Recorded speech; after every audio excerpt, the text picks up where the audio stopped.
money is the root of all evil, or at least that's what they told you.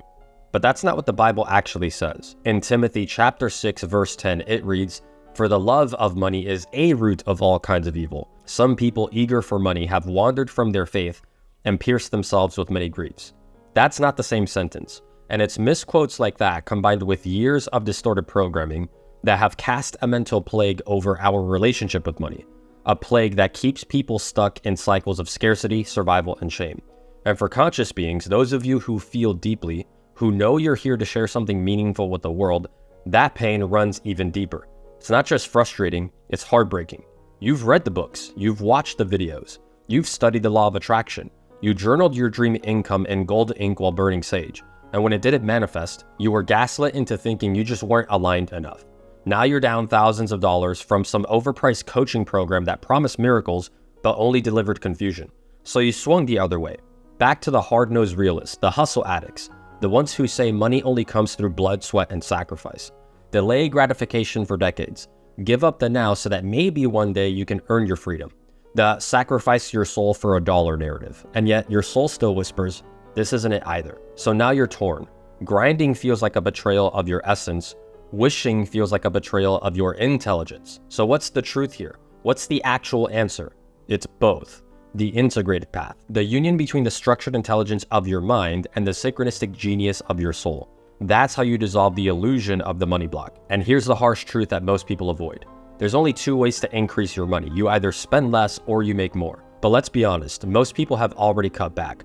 You're already skipping the lattes. You're already pinching pennies. But you can't save your way to freedom.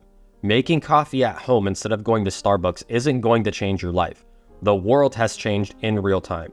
You have no choice anymore. You have to go make more. And in order to do that, we need to untangle the web of confusion that was pushed onto you by a system that was never designed for you to live abundant and free. It was created to control you and your future. And that means we need to start where all transformation begins, with clarity. And in this video, I'm going to break down both ends of the spectrum, the practical principles of business and entrepreneurship, and the energetic frequency that makes money flow without force. Because being a conscious creator in today's world means being both, healed and hungry, soft and strategic, rooted in soul, but ferocious in business. So let's start this transformation with part 1, pragmatic business foundations. Business at its core is very simple. It's a value exchange. The more value you have to offer, the more money you will earn, because money flows in direct proportion to the usefulness of your solutions. That's not some motivational theory, it's how reality works. And here's the hard pill for most people to swallow. If you're not making that much right now, you don't really have that much to offer. Or to say it in a nicer way, it's likely that you haven't developed something that the world sees as valuable. Not because you're unworthy, not because you're incapable, but because you haven't learned how to shape your inner genius into something that people would pay for. And the deeper truth here, it's not even about actual value, it's about perceived value. Because if you look around, some of the most profitable companies and public figures aren't offering anything truly transformative. Coca-Cola sells liquid poison and does billions a year in revenue. Rappers, celebrities, and influencers waste your time with cheap dopamine hits, soul-crushing lyrics, and recycled movie plots. Yet, we glorify them, fund them, and give them endless attention. It's not adding real value to your life, and yet you're still consuming it. These things don't enhance your life, but they're emotionally positioned to feel important. And while I'm not telling you to become a manipulator or sell nonsense, I am telling you this. You need to know how to package your real value into something that is seen, felt, and desired by others. Something that speaks to people's pain, elevates their lives, resonates so deeply that they want to pay you. Not just for what you do, but for who you are when you do it. And to do that effectively, you must understand two critical pieces of business: lead generation and lead conversion. Lead generation is the art of drawing people in who are not only interested in what you offer, but financially qualified to be able to buy it. And lead conversion is your ability to present your offer in such a clear, attractive, and valuable way that people don't hesitate, they just say yes. Now here's the truth about lead generation. It begins with attention. In today's world, attention is the new currency. If you can't get attention, your product or service might as well not even exist. History is filled with brilliant thinkers and creators who died broke, not because their ideas weren't powerful, but because they didn't understand visibility. Meanwhile, our world is flooded with low-quality solutions that thrive simply because they understand how to grab attention and direct it. That means you need to be bold. You need to speak clearly and confidently about what you offer so people hear it, feel it, and remember it. And that's where real marketing begins. It's where you live rent-free in someone's head. You have to understand one of the most important truths in human psychology. People are more motivated to alleviate pain than they are to experience potential pleasure. Your offer needs to solve a real problem that someone wants solved right now. And almost every meaningful solution comes back to one of three core pain points: time, stress, and money. Your offer needs to, in some way, save your clients time, reduce their stress, or put more money back in their pocket. Every successful business in the world adheres to at least one of those, and the greatest ones adhere to all three. Think about this. Health and medicine extends people's lifetime on Earth. Healing and fitness lowers stress and raises energy. That energy gets reinvested into creating more money and opportunities. Even something like plastic surgery eliminates insecurity, saves time from going to the gym, reduces mental stress because your insecurity is solved, and can statistically increase earning potential through perceived attractiveness. Or take entertainment, for example. People binge watch Netflix because it gives them a break from the stress of their reality, even if it's just temporary. You buy groceries from the store because it's faster and less stressful than you growing it yourself and manufacturing the harvest into food products. The list goes on, and you can extrapolate this to any business and notice the same pattern. They are offering a solution that saves time, reduces stress, or puts more money back in your pocket. Cars, phones, clothes, chairs, cameras, insurance, you name it, everything you buy is designed around this model of value exchange. Every service and every product that thrives solves pain.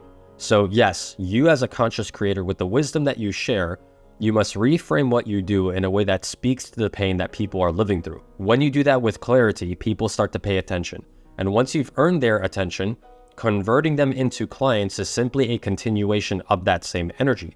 Lead conversion isn't about pushing, it's about understanding. Now that you have interested and financially qualified prospects, you deliver a compelling call to action that resonates so deeply that they simply say yes with a full heart and a clear mind.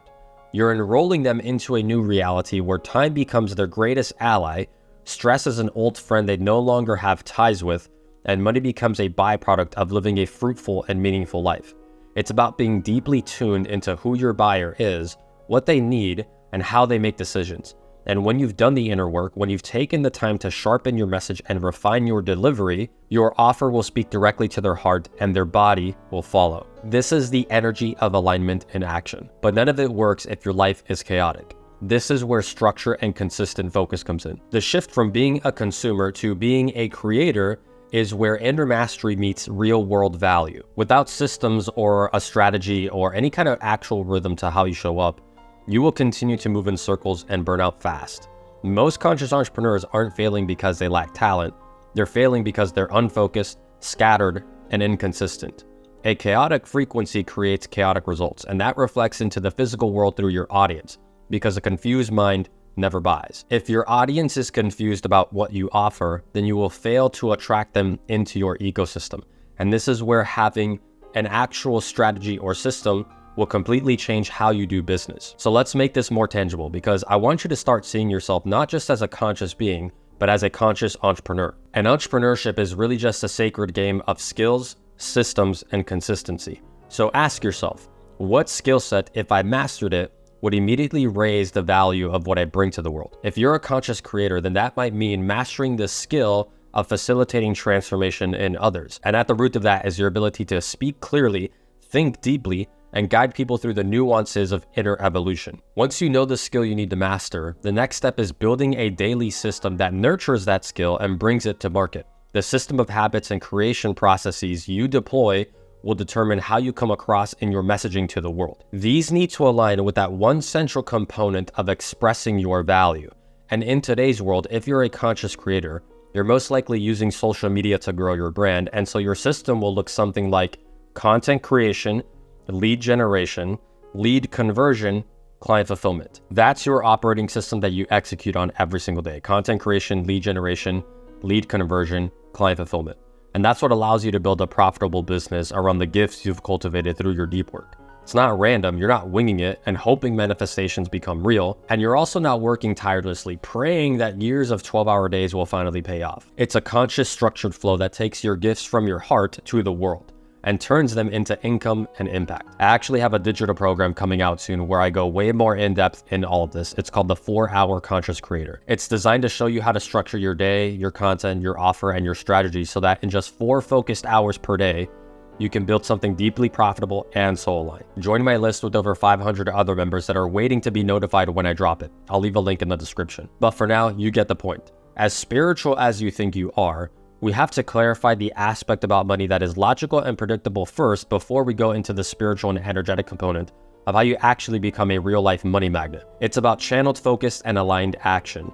Gain attention, generate leads, convert those leads into clients, deliver value, rinse and repeat. Do that long enough with clarity and presence, and you'll stop chasing money because money will start chasing you. And now that we've built the foundation of sound business principles, it's time to go even deeper, because without the energetic frequency behind it, the structure collapses. The strategy is the skeleton, but the energy, that's the soul. The strategy itself is like the space shuttle, and the thing that gets the space shuttle into outer orbit is the fuel. This is where we add the fuel to the rocket ship. So let's move into part 2, the metaphysical frequency of money.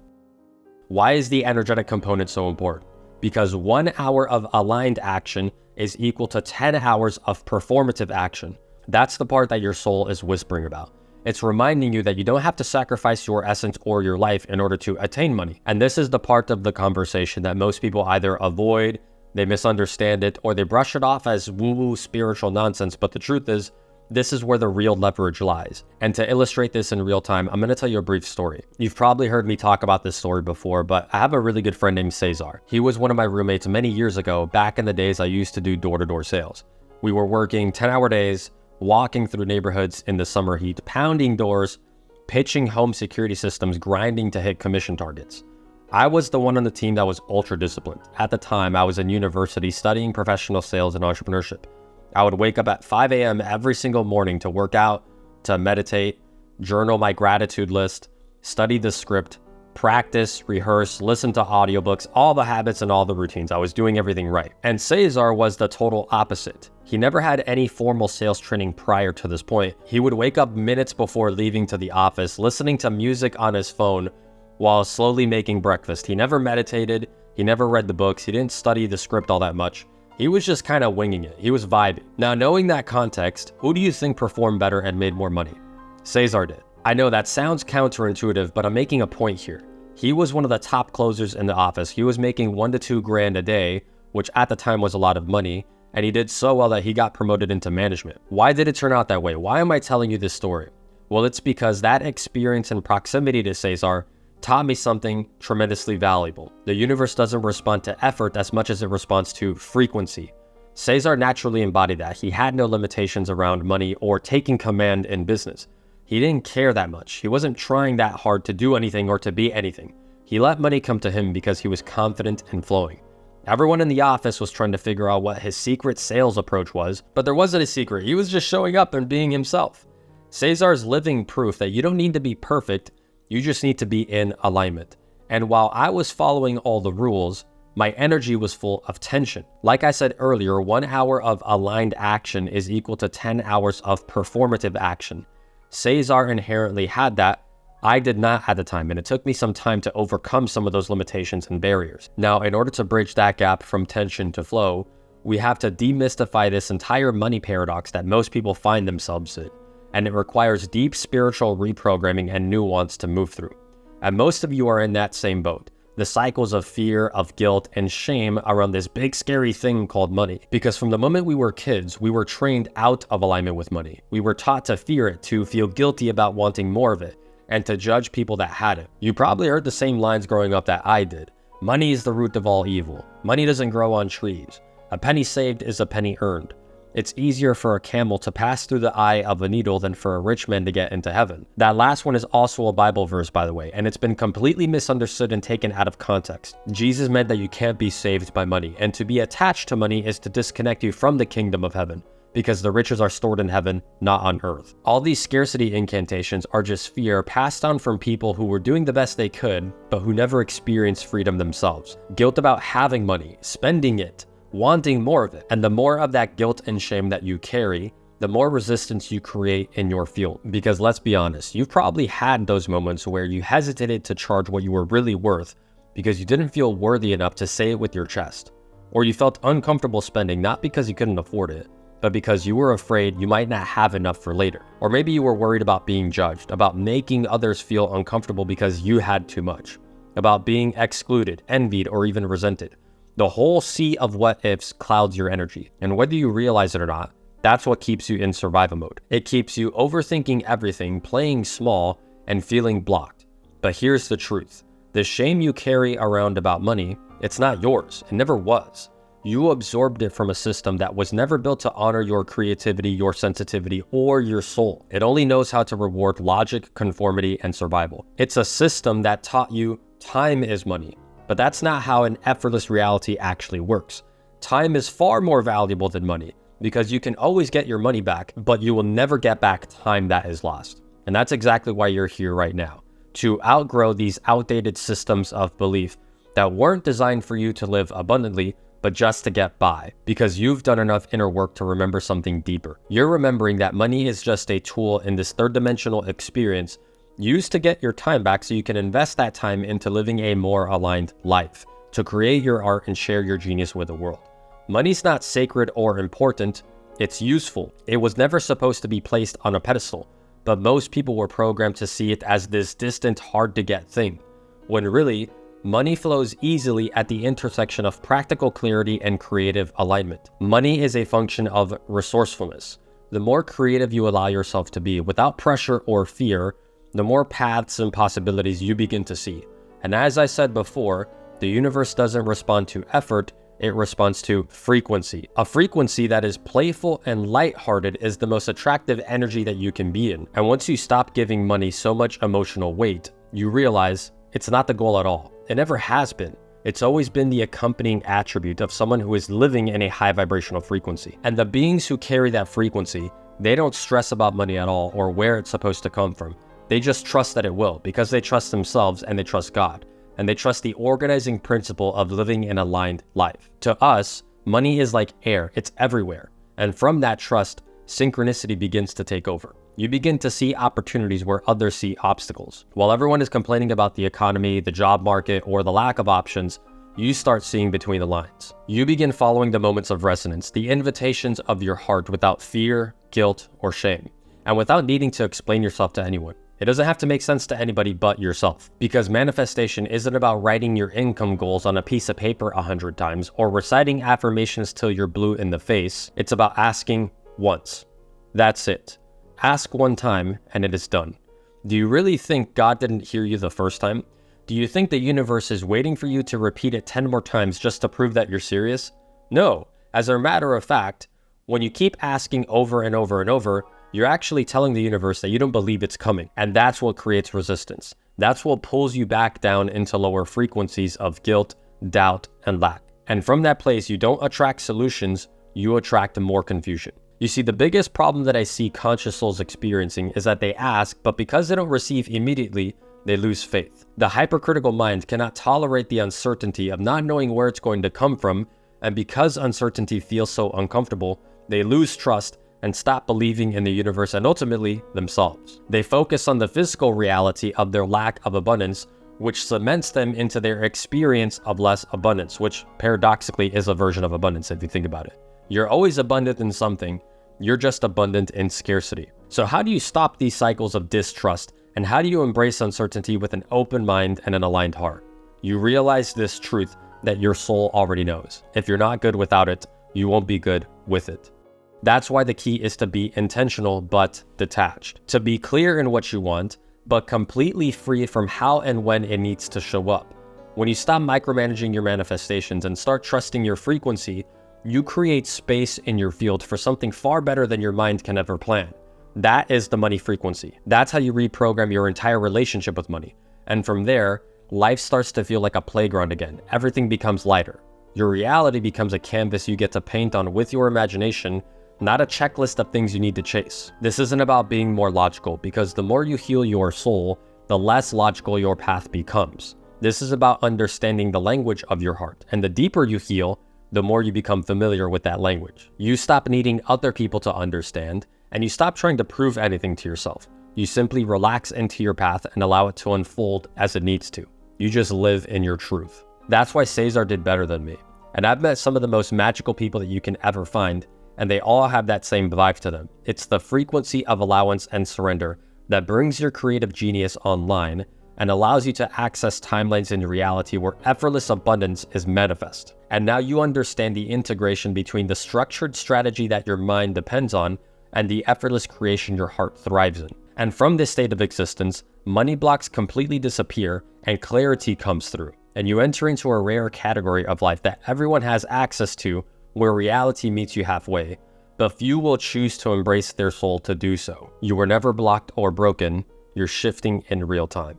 And over time, you realize there was never anything to worry about in the first place, because you can clearly see that the universe is far more generous than you ever thought. Money is easy to make and there was nothing stopping you, there was just a bunch of BS that you picked up along the way. The world is evolving, and conscious souls are being elevated to positions of influence and power to affect positive change and create a future where more conscious souls can step forward. Money is just a tool to do more of that. And once you fully embrace your path and step into your calling, you'll never go back.